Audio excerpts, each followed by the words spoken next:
Police ঘুমিয়ে আছে আমাদের রাজ্যে। মুখ্যমন্ত্রী কি করছে? উস্কানি দিচ্ছে। পশ্চিম বাংলাটাকে বাংলাদেশে রূপান্তর করবে।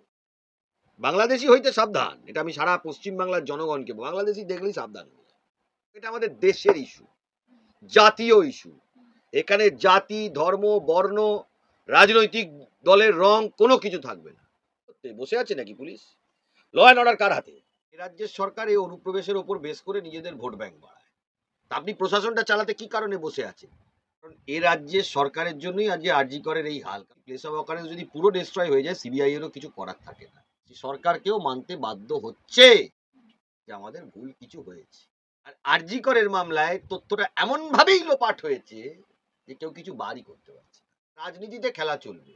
রাজায় রাজায় যুদ্ধ হয়, উলু খাগড়ার প্রাণ যায়, এটা কথাই আছে। রাজনীতিতে সব নিয়েই খেলা হয়।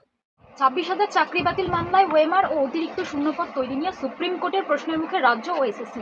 আলাদাভাবে বৈধ অবৈধ নাকি নিয়োগ বাতিল? দেখুন, আমরা লড়াই করছি যাতে করে কিনা দুর্নীতিগ্রস্ত করে যারা চাকরি করেছে তাদের বাদ দেওয়া যায়। এই দায়িত্বটা রাজ্য সরকার এবং স্কুল সার্ভিস কমিশনের আলাদা করা, এটা আমাদের দায়িত্ব না, এটা সিবিআই এর দায়িত্ব না। এখন ওনারা যদি তথ্য চেপে রাখেন তাহলে যা হাইকোর্টে ফল হয়েছে তাই হবে। ওনারা চেষ্টা করছেন যাতে করে কিনা অবৈধভাবে যারা চাকরি পেয়েছে তাদের একটা বড় অংশকে বাঁচাতে। আমাদের লড়াইটা এই জায়গাতে। আমরা জেনুইন ক্যান্ডিডেট যারা তাদেরকে, কিন্তু যদি আলটিমেট দেখা যায় যে সরকারের তরফ থেকে এটা গলত করা হয়েছে, তাহলে সবটাই যেতে পারে। শুনানি চলছে এবং আমি বলবো ভালো শুনানি হচ্ছে, কারণ জজ সাহেবরা ভালো করে মামলাটা শুনছেন, প্রত্যেকে হিয়ারিং এর সুযোগ পাচ্ছে। তারপর যা সুপ্রিম কোর্ট রায় দেবে দেশের সর্বোচ্চ আদালত সবাই মানবে। আর আমি আরো একটা কথা বলবো, যদি চাকরি বাতিল হয় তার দায় কিন্তু রাজ্যের মুখ্যমন্ত্রীকে নিতে হবে। অন্য অনেকের দায় থাকবে, স্কুল সার্ভিস কমিশনের দায় থাকবে, West Bengal board of second, মুখ্যমন্ত্রীকে দায় নিতে হবে। আমার মতে ওনার পদত্যাগ করে বাংলা ছেড়ে চলে যাওয়া উচিত, কারণ মানুষের জীবন উনি শেষ করে দিয়েছেন। কিছু লোকের চোখের জল আর জীবন ভেস্তে দেবেন উনি। সিঙ্গেল বেঞ্চের পর ডিভিশন বেঞ্চের হার রাজ্যের, চিকিৎসকদের অবস্থান বিক্ষোভ নিয়ে রায় বেহাল।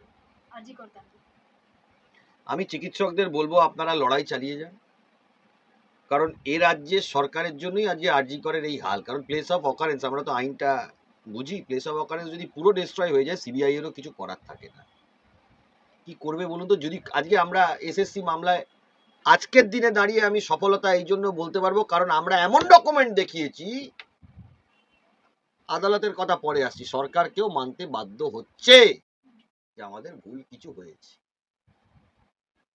আর আরজি করের মামলায় তথ্যটা এমন ভাবেই লোপাট হয়েছে যে কেউ কিছু বারই করতে পারছে না।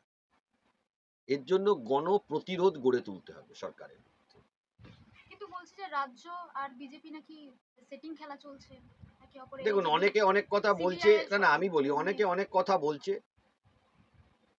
রাজনীতিতে খেলা চলবে, আমি কোনো অ্যাপলিটিক্যাল, রাজনীতিতে খেলা চলবে। আমি মানুষের কাছে আবেদন করতে পারি আপনারা গণ প্রতিরোধ গড়ে তুলুন। রাজনীতিতে খেলা আগেও চলতো, এখনো চলছে, ভবিষ্যতেও চলবে। রাজনীতিতে কেউ কারুর বন্ধুও নয়, কেউ কারুর শত্রুও নয়। লড়াইটা মানুষকেই দিতে হবে মানুষের অধিকারের জন্য। যিনি মারা গেছেন তার পরিবার যেমন লড়াই দিচ্ছেন, ঠিক সেরকম সাধারণ মানুষকেও এটা নিয়ে লড়াই করতে, কারণ আরো 5টা বাড়ির তো একই জিনিস হতে পারে, হয়েছেও।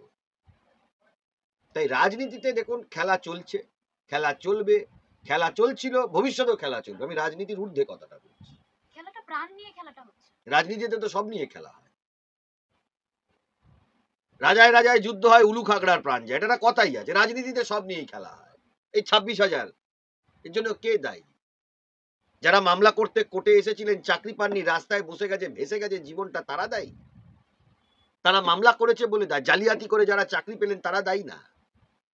প্রশাসনের কর্তা যারা শীর্ষে বসে আছে তারা দায়ী না? তারপরে জিনিসটা নিয়ে রাজনীতি হচ্ছে, তারা দায়ী নয়? তা আপনি প্রশাসনটা চালাতে কি কারণে বসে আছেন? শুধু কালীঘাটে টাকা ঢুকবে আর কালীঘাটে বিএমডব্লিউ মার্সিডিজ ঢোকানোর জন্য? এইটা মেনে নেওয়া যায় নাকি? একটু অনুপ্রবেশ প্রসঙ্গে আসি। এই অব্যাহত অনুপ্রবেশ সোশ্যাল মিডিয়ায় দেখা যাচ্ছে যে সরাসরি এবার ভারত বাংলাদেশে অবাধে একদম অনুপ্রবেশ ঘটছে। দেখুন, অনুপ্রবেশ ঘটছে। আমি ভারত সরকারের কাছে রিকোয়েস্ট করব যে অনুপ্রবেশ আপনারা আটকান, কারণ এ রাজ্যের সরকার এই অনুপ্রবেশের ওপর বেস করে নিজেদের ভোট ব্যাংক বাড়ায়। কারণ পশ্চিম বাংলাটাকে যদি বাংলাদেশে পরিণত না করতে চায়, তাহলে আমি ভারত সরকারকে এবং আমাদের এই রাজ্য সরকার যেটা চাইছে, যে পশ্চিম বাংলাটাকে বাংলাদেশে রূপান্তর করব। তাই ভারত সরকারের কাছে আবেদন করবো বর্ডারটাকে ইমিডিয়েট সিল করতে হবে। কিছু লোক যারা এদেশে বসে, আপনি বলছেন মমতা বন্দ্যোপাধ্যায় পশ্চিমবঙ্গকে পাকিস্তান হতে দিতে পাকিস্তান চাইছেন? বলিনি, বাংলাদেশ বলি। বাংলাদেশ হতে দিতে তা না হলে আপনি বলুন না, ওনার দলের যারা নেতৃত্ব রয়েছেন কি ধরনের কথাবার্তা বলে বেড়াচ্ছেন। ফিরহাদ হাকিমের মন্তব্য দেখুন, হুমায়ুন কবিরের মন্তব্য দেখুন। জঙ্গিদের মদত দিচ্ছে। আপনি একটা কথা খুব ভালো করে এখানে দেখবেন, কোন ইসলামিক সমাজের ইমামরা এই কথা বলছে না। আপনাকে ভালো করে জিনিসটা লক্ষ্য করতে হবে। কোন ইসলাম ধর্মের যারা যারা ইমাম আলেম ওলেমা রয়েছেন, তারা বাংলাদেশে হিন্দু নিপীড়নের বিরোধিতা করছেন, প্রতিবাদ করছেন। রাজ্যের মুখ্যমন্ত্রী কি করছেন? বলছে উস্কানি দিচ্ছেন। বলছে ভিডিওগুলো ভুয়ো। না না, উস্কানি দিচ্ছেন। তাহলে আমি ওনাকে কি বলবো? আপনি দেখুন বাংলাদেশ হাই কমিশনে যারা যারা এদেশের সংখ্যাগুরু, তারা না, এদেশের সংখ্যালঘু যারা, তারা গিয়ে ঘটনাটা ঘটেছে। আপনি যত আলেম ওলেমার বক্তব্য শুনবেন, যারা ভারতীয়, অন্য দেশের কথা বলছি না, তাদের প্রত্যেকের কথা শুনুন, তারা সবাই মিলে বুকটা গর্বে ভরে ওঠে, সবাই মিলে প্রতিবাদ করছে। মুখ্যমন্ত্রী কি করছেন?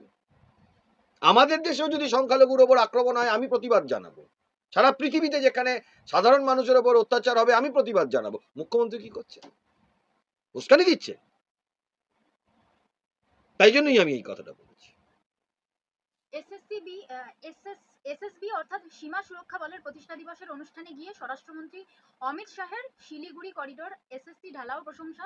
24 ঘন্টার মধ্যেই শিলিগুড়ি করিডোর চিকেন নেক্স দিয়ে জঙ্গি অনুপ্রবেশ বিস্ফোরক দাবি এডিজি দক্ষিণবঙ্গ সুপ্রতিম সরকারের। তো এডিজি দক্ষিণবঙ্গ যখন কথাটা বলেছেন, তাহলে আপনার পুলিশ মহলকে বলুন যে প্রবেশ করেছে, আগে গ্রেপ্তার করতে। বসে আছে নাকি পুলিশ? ল অ্যান্ড অর্ডার কার হাতে? এফআইআর কে নেয়?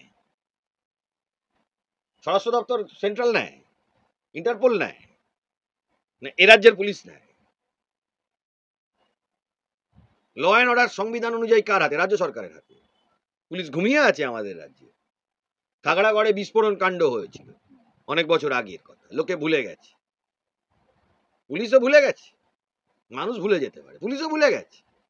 এই যে কলকাতা পশ্চিমবাংলায় মাঝে মাঝে দেখবেন বোমের কারখানা বেরোচ্ছে, কারা? বাংলাদেশিরা।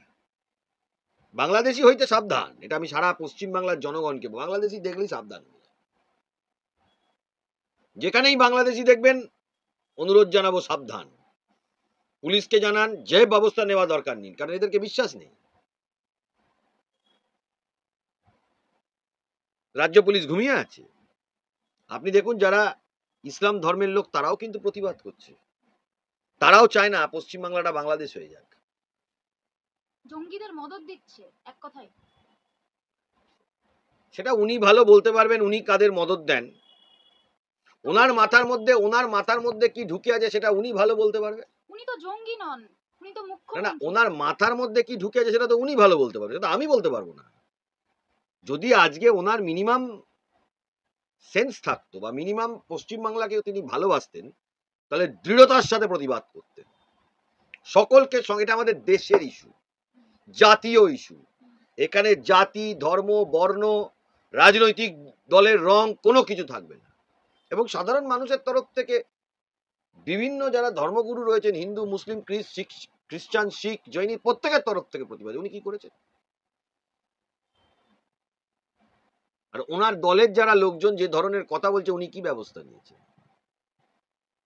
এগুলোর বিরুদ্ধে তো মামলা হওয়া উচিত। ওনার পুলিশ করেছে না করবে কোনোদিন? ধর্মীয় উস্কানির ব্যবস্থা করেছে। উল্টে কুণাল ঘোষ বলছেন যে কেন্দ্রীয় সরকার নাকি থামাতে চাইছে না বাংলাদেশের যে ঘটনাটা ঘটছে এখানে, থামাতে চাইছে না। কুণাল ঘোষ কি নিজে ফরেন মিনিস্টার হতে চায় নাকি?